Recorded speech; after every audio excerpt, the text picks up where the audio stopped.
Uncle Tom's Cabin by Harriet Beecher Stowe. Chapter 1, in which the reader is introduced to a man of humanity. Late in the afternoon of a chilly day in February, two gentlemen were sitting alone over their wine in a well-furnished dining parlor in the town of P. in Kentucky. There were no servants present, and the gentlemen, with chairs closely approaching, seemed to be discussing some subject with great earnestness.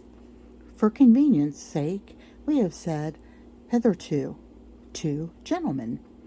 One of the parties, however, when critically examined, did not seem, strictly speaking, to come under the species. He was a short, thick-set man with coarse, commonplace features, and that swaggering air of pretension which marks a low man who is trying to elbow his way upward in the world. He was much overdressed in a gaudy vest of many colors, a blue neckerchief, bed-dropped gaily with yellow spots and arranged with a flaunting tie, quite in keeping with the gentle air of the man. His hands, large and coarse, were plentifully bedecked with rings, and he wore a heavy gold watch chain with a bundle of seals of portentous size and a great variety of colors attached to it, which, in the door of the conversation, he was in the habit of flourishing and jingling with evident satisfaction. His conversation was in free and easy defiance of Murray's grammar, and was garnished at convenient intervals with various profane expressions, which did not even the desire to be graphic in our account shall induce us to transcribe. His companion, Mr. Shelby, had the appearance of a gentleman, and the arrangements of the house and the general air of the housekeeping indicated easy and even opulent circumstances. As we before stated, the two were in the midst of an earnest conversation. "That is the way I shall arrange the matter," said Mr. Shelby. "I can't make trade that way. I positively can't, Mr. Shelby," said the other, holding up a glass of wine between his eye and the light. "Why, the fact is, Haley, Tom is an uncommon fellow. He is certainly worth that sum anywhere. Steady, honest, capable, manages my whole farm like a clock." "You mean honest, as niggers go," said Haley, helping himself to a glass of brandy. "No, I mean really. Tom is a good, steady, sensible, pious fellow. He got religion at a camp meeting 4 years ago, and I believe he really did get it. I've trusted him since then with everything I have, money, house, horses, and let him come and go round the country, and I always found him true and square in everything." "Some folks don't believe there is a pious nigger, Shelby," said Haley, with a candid flourish of his hand, "but I do. I had a fellow now in this year last lot that I took to Orleans. 'Twas as good as a meetin' now, really, to hear that critter pray, and he was quite gentle and quiet-like. He fetched me a good sum, too, for I bought him cheap of a man that was 'bliged to sell out. So I realized 600 on him. Yes, I consider religion a valuable thing in a nigger, when it's a genuine article, and no mistake." "Well, Tom's got the real articles, if ever a fellow had," rejoined the other. "Why, last year I let him go to Cincinnati alone, to do business for me, and bring home $500. 'Tom,' says I to him, 'I trust you, 'cause I think you're a Christian. I know you wouldn't cheat.' Tom comes back sure enough. I knew he would. Some low fellows, they say, said to him, 'Tom, why don't you make tracks for Canada?' Oh, master trusted me, and I couldn't. They told me about it. I'm sorry to part with Tom, I must say. You ought to let him cover the whole balance of the debt, and you would, Haley, if you had any conscience." "Well, I've got just as much conscience as any man in business can afford to keep," Just a little, you know, to swear by, as 'twere," said the trader jocularly. "And then I'm ready to do anything in reason to 'blige friends. But this you see, is a little hard. Too hard on a fellow. A little too hard." The trader sighed contemplatively, poured out some more brandy. "Well, then, Haley, how will you trade?" And Mr. Shelby, after an uneasy interval of silence, "Well, haven't you a boy or gal that you could throw in with Tom?" "None that I could well spare. To tell the truth, it's only hard necessity makes me willing to sell it all. I don't like parting with any of my hands, that's a fact." Here the door opened, and a small quadrant boy, between 4 and 5 years of age, entered the room. There was something in his appearance remarkably beautiful and engaging. His black hair, fine as floss silk, hung in glossy curls about his round, dimpled face, while a pair of large dark eyes, full of fire and softness, looked out from beneath the rich long lashes as he peered curiously into the apartment. A gay robe of scarlet and yellow plaid, carefully made and neatly fitted, set off to advantage the dark and rich style of his beauty, and a certain comic air of assurance, blended with bashfulness, showed that he had not been unused to being petted and noticed by his master. "Hello, Jim Crow," said Mr. Shelby, whistling, and snapping a bunch of raisins toward him. "Pick that up now."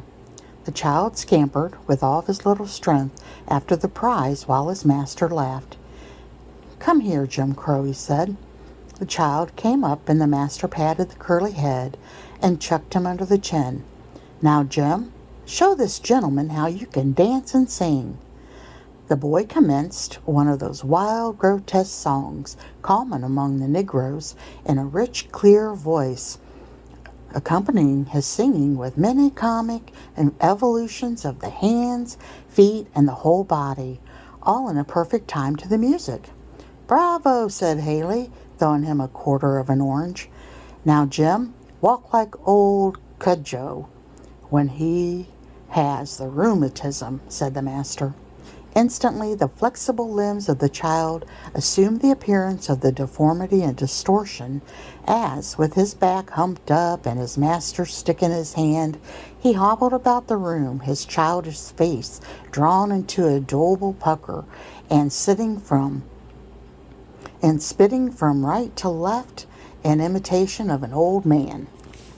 Both gentlemen laughed uproariously. "Now, Jim," said the master, "show us how old Elder Robin leads the psalm." The boy drew his chubby face down to a formidable length and commenced toning a psalm tune through his nose with imperturbable gravity. "Hooray! Bravo! What a young'un!" said Haley. "That chap's a case, I'll promise. Tell you what," said he, suddenly clapping his hand on Mr. Shelby's shoulder, "fling in that chap, and I'll settle this business, I will. Come now, if that ain't doing the thing up about the rightness." At that moment the door was pushed gently open, and a young quadrant woman, apparently about 25, entered the room. There needed only a glance from the child to her to identify her as its mother. There was the same rich, full, dark eye, with its long lashes, the same ripples of silk black hair. The brown of her complexion gave way on the cheek to a perceptible flush, which deepened as she saw the gaze of the strange man fixed upon her in bold and undisguised admiration. Her dress was of the neatest possible fit, and set off to advantage her finely molded shape. A delicately formed hand and the trim foot and ankle were items of appearance that did not escape the quick eye of the trader. Well, used to run up at a glance in the points of a fine female article. "Well, Eliza," said her master, as she stopped and looked hesitantly at him, "I was looking for Harry, please, sir," and the boy bounded toward her, showing his spoils, which he had gathered in the skirt of his robe. "Well, take him away then," said Mr. Shelby, and hastily she withdrew, carrying the child on her arm. "By Juniper," said the trader, turning to him in admiration. "There's an article now. You might make your fortune on that gal in Orleans any day. I've seen over 1,000 in my day, paid down for gals not a bit more handsomer." "I don't want to make my fortune on her," said Mr. Shelby dryly, and seeking to turn the conversation, he uncorked the bottle of fresh wine and asked his companion's opinion on it. "Capital, sir. First chop," said the trader. Then turning and slapping his hand familiarly on Shelby's shoulder, he added, "Come, how will you trade about that girl? What shall I say for her? What do you take?" "Mr. Haley, she is not to be sold," said Shelby. "My wife would not part with her for her weight in gold." Aye, women always say such things, 'cause they hain't no sort of calculation. Just show 'em how many watches, feathers, and trinkets one's weight in gold would buy, and that alters the case, I reckon. I tell you, Haley, this must not be spoken of. I say no, and I mean no," said Shelby decidedly. Well, let me have the boy, though." "And the trader?" said the trader. "You must own I've come down pretty handsomely for him." "What on earth can you want with the child?" said Shelby. "Why, I've got a friend that's going into this year branch of business and wants to buy up handsome boys to raise for the market. Fancy articles entirely. Sell for waiters and so on, to rich uns that can pay for handsome ones. It sets off one of your great places. A real handsome boy to open the door and wait and tend. They fetch a good sum. And this little devil is such a comical musical concern. He's just the article." "I'd rather not sell him," said Mr. Shelby thoughtfully. "The fact is, sir, I'm a humane man, and I hate to take the boy from his mother, sir." "Oh, you do?" "La, yes, something of that nature. I understand perfectly. It is mighty unpleasant getting on with women sometimes.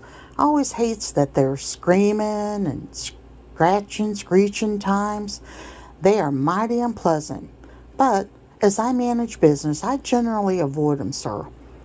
Now, what if you get the girl off for a day or a week or so, when the thing's done quietly all over before she comes home? Your wife might get her some earrings or a new gown or some new truck to make up with her." "I'm afraid not." "Lord bless ye, yes. These critters ain't like white folks, you know. They gets over things, only manage right.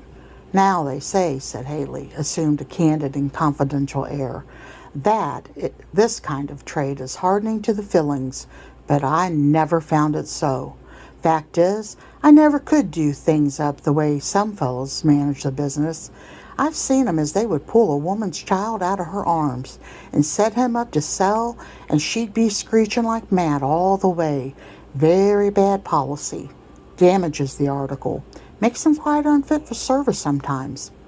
I knew a real handsome gal once in Orleans as was entirely ruined by this sort of handling. The fellow that was trading for her didn't want her baby, and she was one of your real high sort when her blood was up. I tell you, she squeezed up her child in her arms and talked and went on real awful. It kind of made my blood run cold to think on it. And when they carried off the child and locked her up, she just went raving mad and died in a week. Clear waste, sir, of $1,000 just for want of management. There's where 'tis. It's always best to do the humane thing, sir. That's been my experience."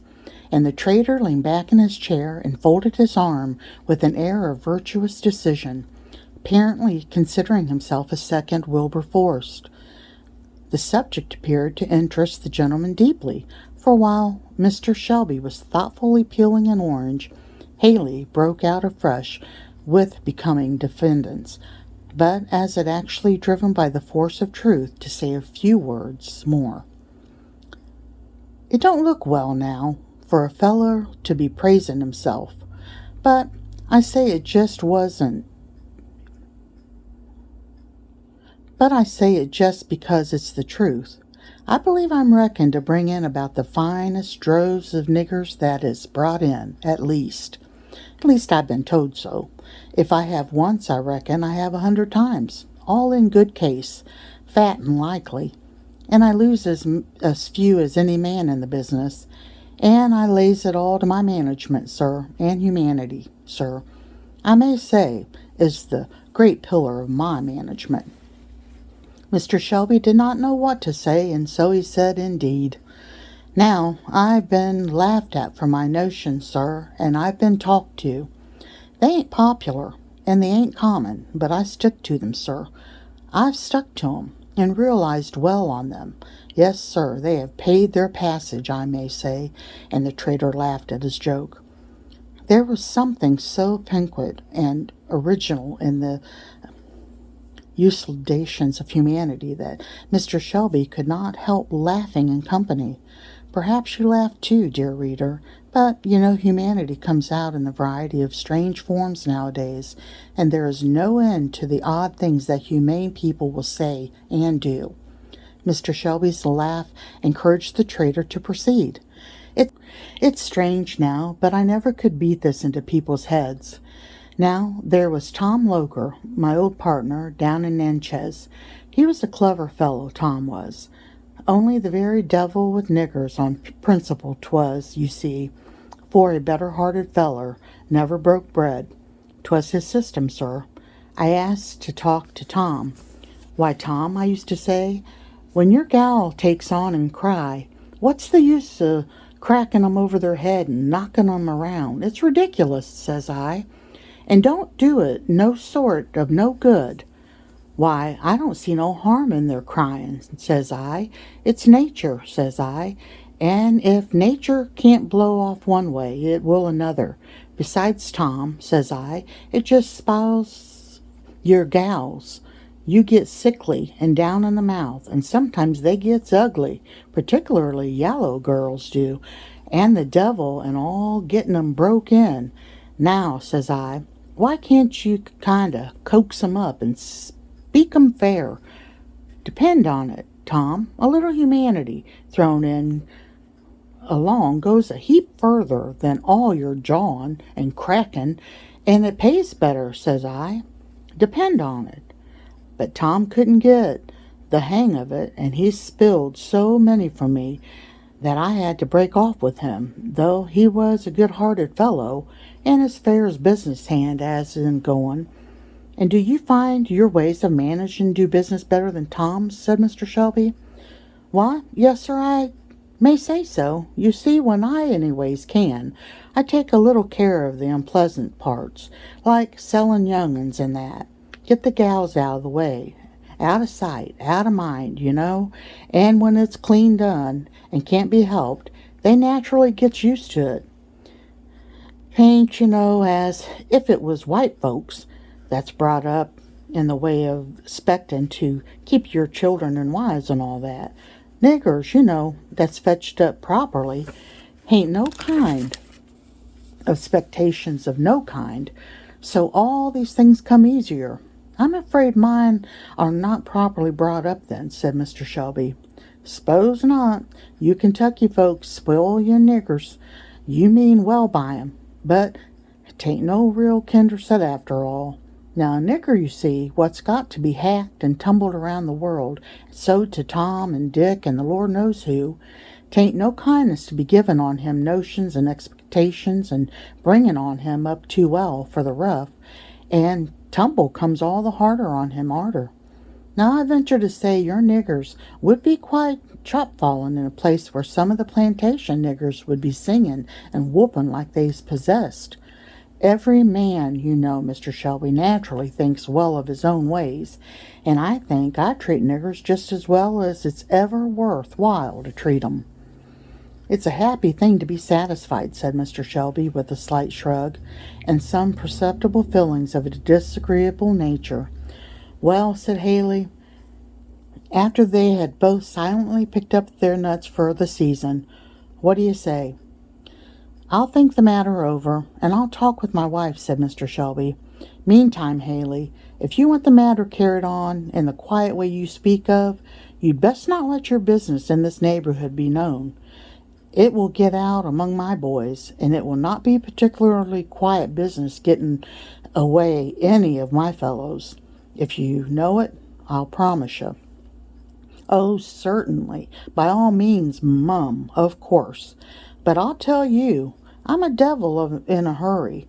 Shall want to know as soon as possible what I may depend on," he said, rising and putting on his overcoat. "Well, call up this evening between 6 and 7, and you shall have my answer," said Mr. Shelby, and the trader bowed himself out of the apartment. "I'd like to have been able to kick the fellow down the steps," he said to himself, as he saw the door fairly closed with his insurance. "But he knows how much he has me at advantage. If anybody had ever said to me that I should sell Tom down south to one of those rascally traders, I should have said, 'Is thy servant a dog, that he should do this thing?' And now it must come, for I ought to see. And Eliza's child, too. I know that I shall have some fuss with my wife about that, and for that matter, about Tom, too. So much for being in debt. Hi-ho. The fellow sees his advantage and means to push it." Perhaps the mildest form of the system of slavery is to be seen in the state of Kentucky. The general prevalence of agricultural pursuits of a quiet and gradual nature, not requiring those periodic seasons of hurry and pressure that are called for in the business of more southern districts, makes the task of the Negro a more healthful and reasonable one, while the master, content with a more gradual style of acquisition, has not those temptations to hard-heartedness which always overcome frail human nature when the prospect of sudden and rapid gain is weighed in the balance, with no heavier counterpose than the interest of the helpless and unprotected. Whosoever visits some estates there, and witnesses the good-humored indulgence of some masters and their mistresses, and the affectionately loyalty of some slaves, might be tempted to dream the oft-fabled poetic legend of a patriarchal institution, and all that, but over and above the scene there broods a continuous shadow, the shadow of law. So long as the law considers all these human beings with beating hearts and living affections only as so many things belonging to the master, so long as the failure or misfortune or imprudence or death of the kindest owner may cause them any day to exchange a life of kind protection and indulgence for one of hopeless misery and toil, so long as it is impossible to make anything beautiful or desirable in the best regarded administration of slavery. Mr. Shelby was a fair, average kind of man, good-natured and kindly, and disposed to easy indulgence of those around him, and there had never been a lack of anything which might contribute to the physical comfort of the negroes on his estate. He had, however, speculated largely and quite loosely, had involved himself deeply, and his notes to a large amount had come into the hands of Haley, and this small piece of information is the key to preceding conversation.